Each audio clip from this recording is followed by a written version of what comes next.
पहले जो बाईपास है वहाँ से ताजपुर तक के लिए हमने 4 लेन का मांग रखा है। जो हमारे यहाँ के जितने भी विभागीय पदाधिकारी थे, सीनियर पदाधिकारी थे, वो सभी भी गए थे और बैठक बहुत महत्वपूर्ण रहा।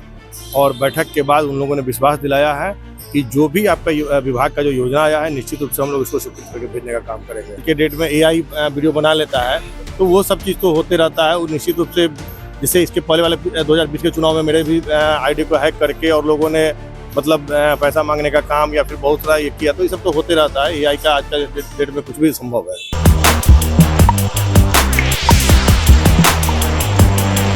नमस्कार, मेरा नाम है कुणाल और वॉइस ऑफ देख रहे हैं। देखिए, बिहार सरकार में मंत्री संजय सिंह LJPR के विधायक महुआ से मंत्री संजय सिंह ने नीतीश कुमार पे और मांझी जी पे क्या कुछ कहते हुए नजर आ रहे हैं। पहले सीधे सुनिए उनके वीडियो से। क्या बातचीत हुई है नितिन गडकरी और तमाम मंत्रियों से बातचीत के दौरान?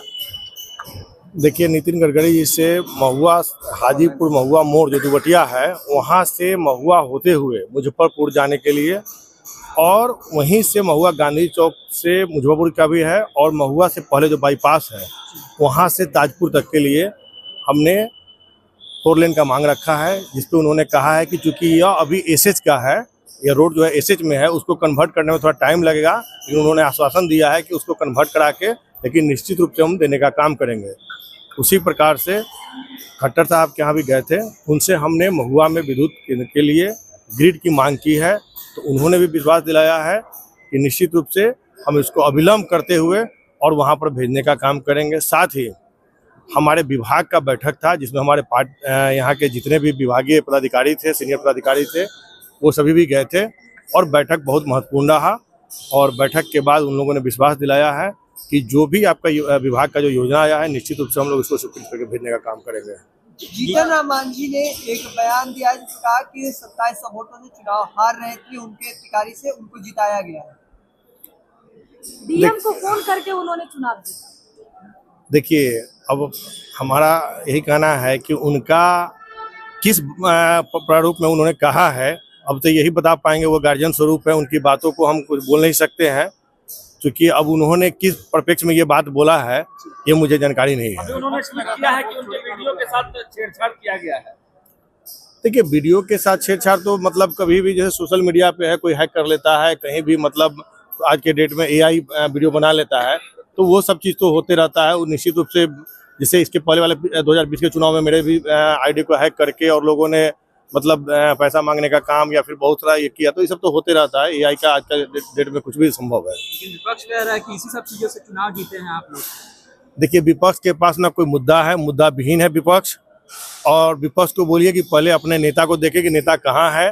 बिहार में जब विपक्ष की बात रखने वाले उनके जब नेता ही यहाँ नहीं है, तो विपक्ष की बात करना ही बेकार है। क्योंकि आप देख रहे होंगे कि जब 5 दिन के सदन में उनके नेता नहीं रह सकते हैं, जो कि बिहार के लिए इतनी बड़ी उपलब्धि थी इस चुनाव की, और इतने मैंडेट के साथ NDA जीता था, और उसके बावजूद भी विपक्ष के नेता अगर चुनाव में गायब है चुनाव के बाद से, तो निश्चित रूप से ये बिहार के लिए और सदन के लिए सही नहीं है।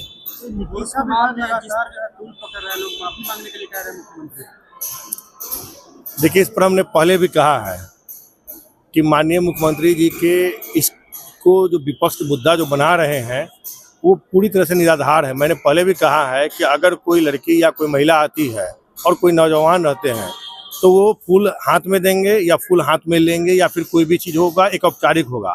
लेकिन कोई भी अगर बड़े बुजुर्ग जो गार्जियन है, अगर वहीं पे वो रहते हैं, तो निश्चित रूप से वो माला पहनाते भी हैं, आशीर्वाद भी देते हैं, पीठ भी थपथपाते हैं। तो उनका मकसद यही था कि मेरी बेटी है, भतीजी है या जो भी है, तो उन्होंने मतलब ऐसा कोई अभद्र व्यवहार नहीं किया है जिसको कि इतने बड़ी मुद्दा बनाया जाए। और मुझे नहीं लगता है कि इन सब बातों को तूल देने का कहीं कोई आवश्यकता है। तो सुना आपने किस तरह से पहले अपने महुआ विधानसभा की बात की कि किस तरह से नितिन गडकरी से मिल करके उन्होंने एक्सप्रेसवे महुआ में बनाने की बात की, और नितिन गडकरी जी ने आश्वासन भी दिया है कि बहुत जल्द ही वहाँ काम शुरू हो जाएगा। और मांझी जी के बयान पर, डीएम वाले बयान पे भी उन्होंने साफ तौर पे कहा कि ये सब AI है, मेरा भी अकाउंट 2020 में हैक कर लिया था विधानसभा चुनाव में, और इस बार ये AI से बनाया गया है। ये संजय सिंह का बयान है। और नीतीश कुमार पे भी किस तरह से कह रहे थे कि कोई अभद्र व्यवहार नहीं कि अपनी बेटी समझ करके, जो बिहार की बेटी समझ करके बस देखना चाहते थे, और कोई अभद्र व्यवहार नहीं किए हैं। और नीतीश कुमार पे ऐसे आरोप लगाना बिल्कुल नाजायज़ है। ये संजय सिंह का बयान था। क्या कुछ कह रहे थे अपना सुन लिया। बस हमारे चैनल को सब्सक्राइब करें, इस पेज को लाइक करें। बहुत बहुत धन्यवाद।